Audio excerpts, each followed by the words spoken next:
Good afternoon. This is the Grant Caldwell Report, and welcome back for this breaking news update. A major legislative move out of Washington is sending shockwaves through Capitol Hill, and the reaction unfolding right now tells you this story is about far more than a single bill. The SAVE Act has cleared a critical hurdle in the House, and the response from lawmakers, party leadership, and advocacy groups has been immediate and unusually intense. Here's what makes this moment different. The SAVE Act, which centers on requiring proof of U.S. citizenship to register to vote in federal elections, has long been debated in theory. What changed is that it is now advancing in reality. Once procedural votes turned substantive, the tone in Washington shifted rapidly from routine disagreement to outright urgency. Supporters argue the bill is about election integrity, basic verification standards, and restoring public confidence in the voting system. Opponents warn it could restrict access, create administrative burdens, and reshape how federal elections are conducted. Those arguments aren't new, but the speed and intensity of the reaction are. What is confirmed at this hour is straightforward. The House has taken formal action to move the SAVE Act forward, placing it squarely into the national spotlight. What remains unclear is how the Senate will respond, whether leadership will fast-track or stall the measure, and what compromises, if any, could emerge behind closed doors.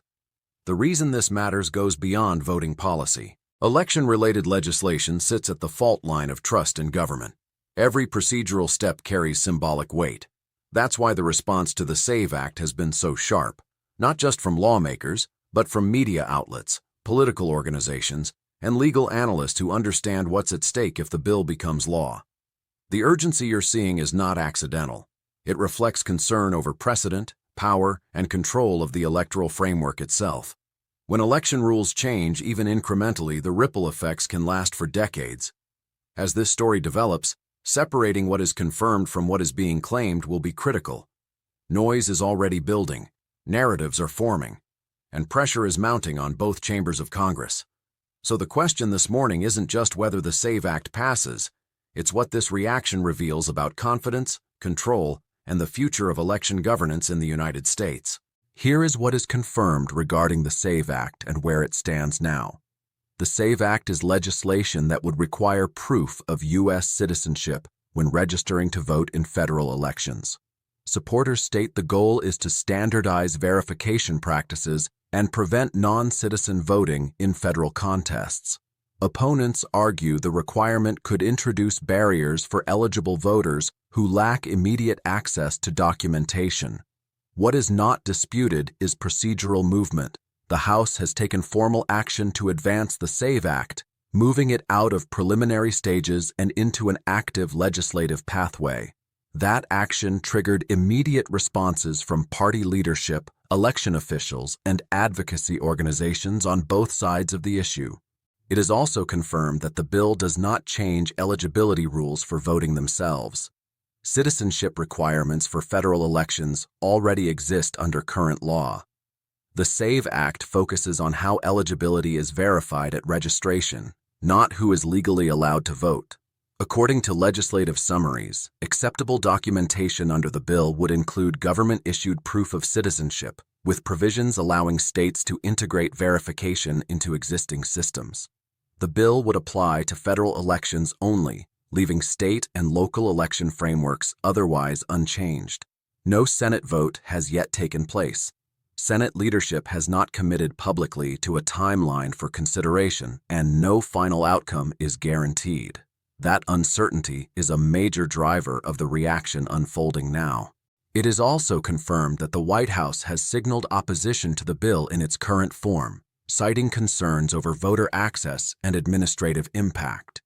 That opposition increases the likelihood of a veto if the legislation were to reach the president's desk unchanged. Importantly, there has been no declaration of emergency, no suspension of elections, and no immediate change to voter registration rules nationwide. Claims suggesting otherwise are inaccurate. To summarize what is factually established, the SAVE Act requires proof of citizenship for federal voter registration. The House has advanced the bill procedurally. No Senate vote has occurred. No election rules have changed. Implementation would not be immediate even if passed. These facts establish the legal reality. not the political narrative. What they do not explain is why the reaction has been so intense, or why this bill has suddenly become a flashpoint across Washington. That is where interpretation enters, and where facts and claims begin to diverge. As soon as the SAVE Act advanced, the reaction escalated rapidly, and with it came a wave of claims that do not fully align with what the bill actually does. Some critics immediately framed the SAVE Act as a nationwide rollback of voting rights. Others suggested it would purge voter rolls or block millions of Americans from voting overnight. On the other side, some supporters claimed the bill would instantly eliminate election fraud across the country. Both portrayals oversimplify the reality. Here's the reality. The SAVE Act does not change who is legally allowed to vote in federal elections. Citizenship requirements already exist under federal law. What the bill addresses is the verification process at the point of voter registration, not eligibility itself. Claims that the bill would immediately disenfranchise voters are inaccurate. Even if passed, implementation would require administrative rulemaking, coordination with states, and lead time. No current voter is being removed from the rolls as a result of this House action. At the same time, claims that the SAVE Act is purely symbolic are also misleading. Requiring proof of citizenship at registration would represent a meaningful procedural shift, particularly in states that currently rely on attestation rather than documentation. That shift would have real administrative and legal consequences, which is why the debate is so heated. Another claim circulating is that the bill targets specific demographic groups. The text of the legislation does not reference race, ethnicity, or party affiliation. However, critics argue that access to documentation varies, which could create unequal burdens. Supporters counter that standardized verification strengthens confidence in elections and aligns registration with existing eligibility law. What is driving confusion is speed. The bill moved faster than expected, forcing stakeholders to react publicly before fully shaping messaging. That urgency has produced exaggerated claims on both sides, fueling panic rather than clarity. The key takeaway is this. The SAVE Act is neither an instant crisis nor a cure-all. It is a procedural election bill with real implications, but it operates through law, not emergency action. Understanding that distinction is essential because panic thrives where process is misunderstood, and that leads directly to the deeper issue now emerging on Capitol Hill: power, trust, and who controls the rules of the system itself. The intensity surrounding the SAVE Act isn't accidental. It's a reaction to who controls the rules of democratic legitimacy. Election law sits at the core of institutional power. It determines who participates, how outcomes are validated, and whether the public accepts results as legitimate. When Congress moves to change even the process around elections, every political actor understands the stakes immediately. That's why the reaction has been so sharp. Supporters of the SAVE Act argue that election integrity depends not only on eligibility rules, but on verifiable enforcement. From their perspective, a system that relies on attestation without standardized proof invites distrust, even if abuse is rare. Their argument is fundamentally about confidence. If voters doubt the system weakens.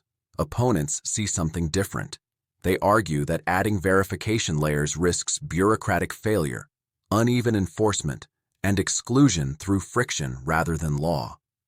From their view, election access is already governed by eligibility standards, and the danger lies in introducing obstacles that disproportionately affect lawful voters.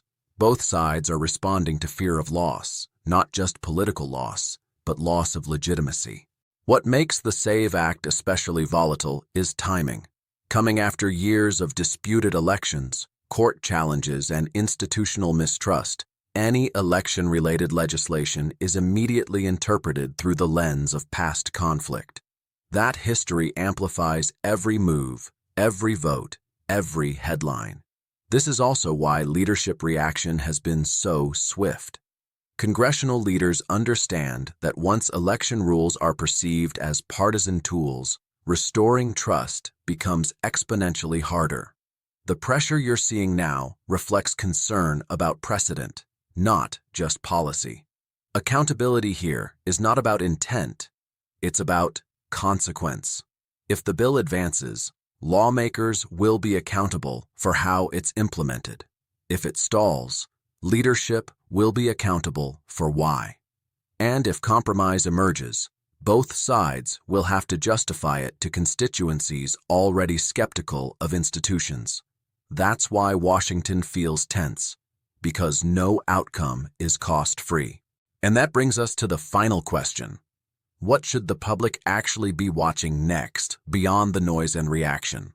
As this debate moves forward, the most important thing to understand is this. The SAVE Act is not about headlines.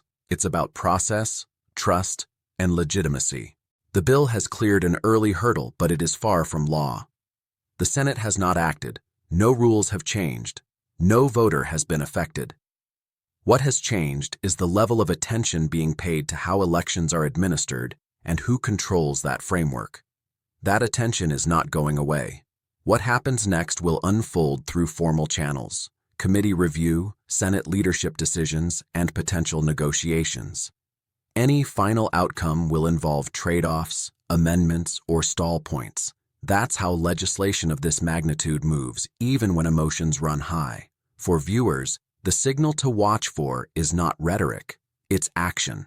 A Senate schedule, a committee vote, a clear White House position. Those steps matter more than speculation ever will. This moment reflects something deeper in American politics. A system struggling to balance access with assurance, speed with scrutiny, and reform with stability. How Congress navigates that balance will shape public confidence long after this bill's fate is decided. This is the Grant Caldwell Report. We follow the process, not the panic. If you want continued, fact-based updates as this develops, like this video, subscribe and turn notifications on. We'll be tracking what actually happens and why it matters.